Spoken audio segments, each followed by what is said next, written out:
libur lebaran Bali ketarke jagi kerja wisatawan domestik.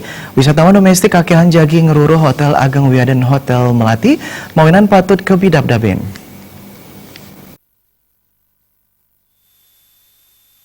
Penggerak wisatawan domestik sanirau ke Bali di kalaning libur lebaran, Kaptiang Presiden Waliang Kepercayaan Krama Pemekas Internasional, disampuri wenten terorisme pungkuran puniki ring Indonesia.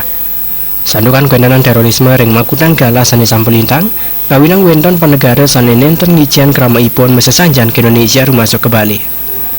Pelaku pariwisata panudian akun ngaptiang, yadeson sanirau akian wisatawan domestik nanging ipun jagi Presiden Waliang Kepercayaan Krama majang keterpian jagat Bali. Pengerajak wisatawan domestik punika nyinayang Bali kewendanan ipun aman, mawinan sider harus mencapang pengerawah wisatawan dura negara ke Bali. Jadi yang domestik itu akan penuh.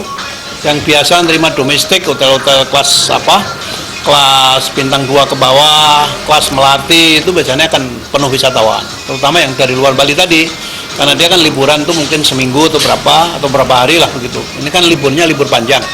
Libur panjang kan banyak pabrik-pabrik di Jawa itu juga tutup kan. Tutupnya mungkin seminggu sebelum lebaran dan seminggu setelah lebaran. Nah itu biasanya kalau perusahaan yang besar kan bikin usul liburan untuk karyawan-karyawan, dan sebagian yang Muslim itu kan dia memang khusus pulang kampung, mudik. Kalau kerja di Jakarta, orang Jogja mudik ke Jogja. Kan gitu. Kalau kerjanya Surabaya, orangnya Banyuwangi mudik ke Banyuwangi. Jadi itu begitu. Ya, jadi memang ini kan istilahnya itu libur keagamaan. Jadi yang memang Muslim yang pulang kampung dulu, baru nanti liburan. Siosan sangkaning terorisme, erupsi Gunung Agung talernanin nedunang pariwisata Bali. Sangkaning punika pariwisata Bali patut kapidab-dabin malih, untuk nyaget keterpian wewidangan Pulau Dewata. Terima Jebal TV.